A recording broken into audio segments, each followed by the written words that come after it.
नमस्कार, मैं हूं फरहान। आप देख रहे हैं next 9 news nation. Nupur Sharma के मामले को लेकर जो ये मामला सामने आया, कहीं ना कहीं इससे विपक्ष की पोल जरूर खुल गई है। भले ही इस वक्त भारत में मुसलमान भारतीय जनता पार्टी को निशाना बना रहा है, नुपुर शर्मा को निशाना बनाया जा रहा है, जो कि नुपुर शर्मा को निशाना बनाना अनिवार्य है।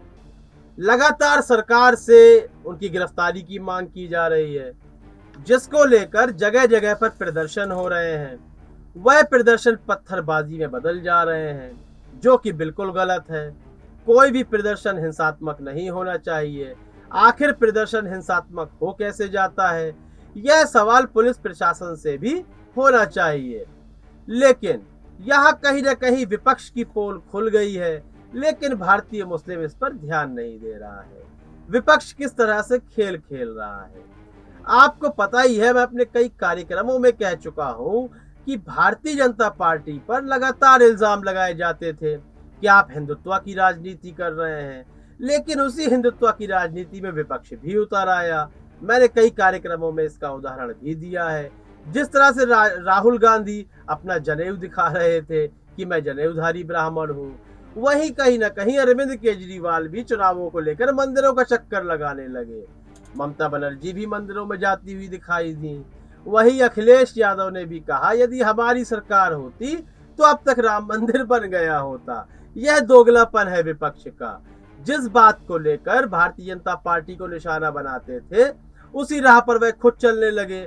उन्हें समझ में आ गया कि यदि हिंदुत्व की राजनीति करेंगे तो ही सत्ता में आ सकते हैं। लेकिन इसका एक और भी कारण है। यदि आपको सत्ता में आने के लिए हिंदुत्व की राजनीति का एक द्वार दिख गया है, तो आपको भारतीय जनता पार्टी से बड़ा हिंदू बनना पड़ेगा, वरना आपकी दाल नहीं गलने वाली है। इसी तरह नुपुर शर्मा का जब मुद्दा सामने आया तो सारा विपक्ष खामोश था। भारतीय मुस्लिम लगातार विवाद कर रहा था, लेकिन विपक्ष एकदम खामोश पड़ा था। लेकिन जैसे ही गल्फ कंट्रीज की एंट्री हो जाती है और जैसे ही गल्फ कंट्री भारत को घेरना शुरू कर देते हैं, प्रधानमंत्री मोदी को घेरना शुरू कर देते हैं, वैसे ही विपक्ष भी निकलकर सामने आ जाता है और वह भी गल्फ कंट्रियों की बोली बोलने लगता है। वह भी भारतीय जनता पार्टी को घेरना शुरू कर देता है।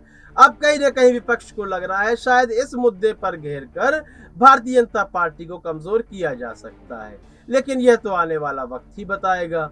लेकिन इतना तो समझ में आ चुका है कि विपक्ष को यह भी बिल्कुल समझ में आ गया है कि यदि हिंदू मुसलमान वाला कोई मुद्दा चल रहा हो तो उसमें विपक्ष को घेरना बिल्कुल गलत है। किसी प्रकार के मार्च करना बिल्कुल गलत है। किसी प्रकार के आंदोलन बिल्कुल नहीं किए जा सकते।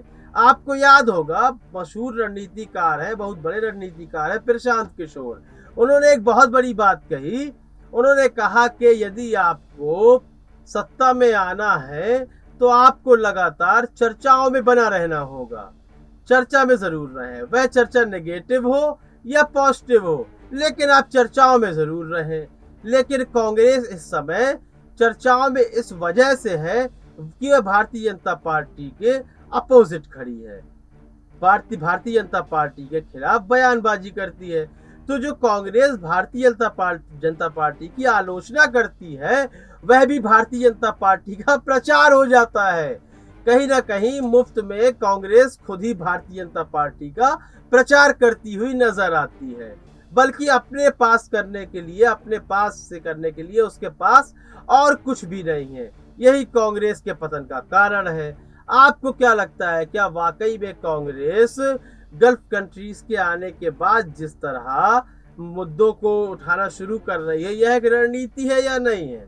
इस संबंध में आपको आपकी राय की हमें आवश्यकता है। आपकी राय का इंतजार रहेगा। अपनी राय देना बिल्कुल भी ना भूलें। कार्यक्रम को लाइक करें, ज्यादा से ज्यादा शेयर करें और चैनल को सब्सक्राइब अवश्य कर दें। तब तक के लिए इजाजत दीजिए। धन्यवाद।